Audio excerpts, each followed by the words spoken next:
महाराणा प्रताप की इतनी कम सेना होने के बाद भी अकबर की सेना को परेशान करके रखा था। महाराणा प्रताप अकबर की सेना से युद्ध कर रहे थे। उधर मानसिंह हाथी के ऊपर बैठा हुआ था और हाथी पर से महाराणा प्रताप के सैनिकों को तीर कमान से मार रहा था। मानसिंह ने महाराणा प्रताप के बहुत से सैनिकों को मार चुका था। महाराणा प्रताप ने देखा मानसिंह सैनिकों को मार रहा है, तब महाराणा प्रताप ने अपना घोड़ा मानसिंह की तरफ तेज रफ्तार से दौड़ाया और सीधे हाथी के सिर पर चेतक चढ़ गया। महाराणा प्रताप ने जैसे ही मानसिंह के ऊपर वार किया वो नीचे दुबक गया। पहले युद्ध में हाथी की सूंड में तलवार बांधी जाती थी। जैसे ही चेतक घोड़ा नीचे उतरने लगता है, हाथी ने हमला कर देता है, जिससे चेतक घोड़े का एक पैर कट जाता है और वो जमीन पे गिर जाता है। आपने इस वीडियो का पार्ट 1 नहीं देखा हो तो वीडियो की डिस्क्रिप्शन में लिंक दिया हुआ है, पहले आप पार्ट 1 देखिए। इतनी देर में अकबर की सिपाही महाराणा प्रताप को चारों तरफ से घेरने में लग जाते हैं। महाराणा प्रताप का सौतेला भाई शक्ति सिंह जो अकबर की सेना में शामिल हो गया था, उस युद्ध में शक्ति सिंह भी अकबर की तरफ से युद्ध कर रहा था। उस वक्त शक्ति सिंह दूर से देखता है कि महाराणा प्रताप को चारों तरफ से घेर चुका है। तब शक्ति सिंह को बचपन की बात याद आ जाती है कि महाराणा प्रताप उसे कितना प्यार करते थे। वो तुरंत अकबर की सेना पर पहाड़ बनकर टूट पड़ता है और बहुत से सैनिकों को मार देता है और महाराणा प्रताप को बचा लेता है। पर उस युद्ध में वो जख्मी हो जाता है और महाराणा प्रताप की गोद में मृत्यु हो जाती है। ये सब चेतक दूर से देख रहा था। वो अपने शरीर में बची कुची शक्ति इकट्ठा करता है और खड़ा हो जाता है। महाराणा प्रताप चेतक ऊपर बैठ जाते हैं। वो इतनी ऊंची छलांग लगाता है कि सैनिकों के ऊपर छलांग लगा देता है। महाराणा प्रताप को अकबर के सैनिक से बचाकर भागने लगता है, पर पीछे अकबर के सैनिक पीछा करते हैं। चेतक घायल होने के बाद भी 5 किलोमीटर तक दौड़ता है। अब आगे 26 फीट लंबी खाई थी। चेतक उस खाई पर से छलांग लगा देता है और अपने मालिक की जान बचा लेता है, परंतु खुद अपने प्राण त्याग देता है। चेतक की मृत्यु पर महाराणा प्रताप खूब रोते हैं, बहुत दुख होता है उन्हें और वो प्रतिज्ञा लेते हैं, जब तक मैं अकबर से अपने सैनिकों और चेतक का बदला नहीं लूंगा तब तक मैं आम आदमी जैसे जीवन यापन करूंगा। और आज भी हल्दी घाटी में चेतक का मंदिर बना हुआ है। उधर युद्ध में महाराणा प्रताप के हाथी राम प्रसाद ने अकबर के 8 हाथी और 23 घोड़े मार दिए थे। ये देखकर महाराणा प्रताप की सैनिकों में भगदम मच जाती है। अब मानसिंह ने 12 हाथियों से उस राम प्रसाद को घेर लिया था और उसे बंदी बना लिया जाता है और अपने साथ दिल्ली संतलन ले जाता है। अकबर ने उसका नाम राम प्रसाद से बदलकर वीर हाथी रख दिया था और कहता है इस वीर हाथी का खास ख्याल रखा जाए, जो खाए पिए उसे सब खिलाया जाए। लेकिन वीर हाथी अपने महाराणा प्रताप की याद में सब खाना पीना छोड़ देता है और भूखा प्यासा होने के कारण वो अपने प्राण त्याग देता है। जब ये बात अकबर को पता चलती है कि वीर हाथी मर गया, अकबर सोच में पड़ जाता है कि मैं महाराणा प्रताप के हाथी को गुलाम नहीं बना पाया तो महाराणा प्रताप को क्या खास बनाऊंगा गुलाम।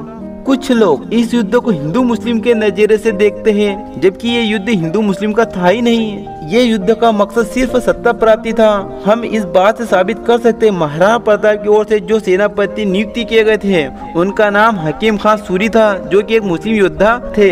वो अकबर की ओर से जो सेनापति नियुक्त किए गए थे उनका नाम राजा मानसिंह था। इस युद्ध में हकीम खान सूरी महाराणा प्रताप की ओर से युद्ध लड़ते लड़ते वीर गति को प्राप्त हो जाते हैं। उनका मजर आज भी हल्दी घाटी में बना हुआ है। महाराणा प्रताप जंगल में रहने लगे, जो मिला कच्चा पक्का घास फूस खाकर जीवन यापन करने लगे और जंगल में जो आदिवासी और भील लोग रहते थे उनको साथ में लेकर सेना बनाई और फिर से अपने आप को ताकतवर बनाया। अकबर महाराणा प्रताप से बहुत डरते थे।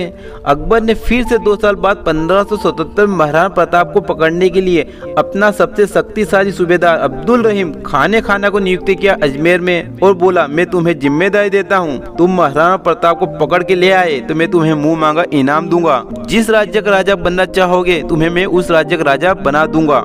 महाराणा प्रताप की खोज में अब्दुल रहीम खाना जंगल में निकल जाता है। महाराणा प्रताप के सेनापति कुंवर अमर सिंह को ये बात पता चलती है कि अब्दुल रहीम महाराणा प्रताप को जंगल में खोज रहा है। वो अब्दुल रहीम के राजमहल पर आक्रमण कर देते हैं और उनके घर की बहू बेटी पत्नी को बंदी बनाकर महाराणा प्रताप के सामने प्रस्तुत करते हैं और कहते हैं हम अब्दुल रहीम को आसानी से बंदी बना लेंगे। ये बात सुनकर महाराणा प्रताप को बहुत ज्यादा गुस्सा आ जाता है। वो कहते हैं युद्ध हम युद्ध भूमि में करेंगे, ऐसे किसी की बहू बेटी को बंदी बनाकर युद्ध जीतने से अच्छा है कि मैं अपने प्राण त्याग दूं। महाराणा प्रताप औरतों की बहुत ज्यादा इज्जत क्या करते थे।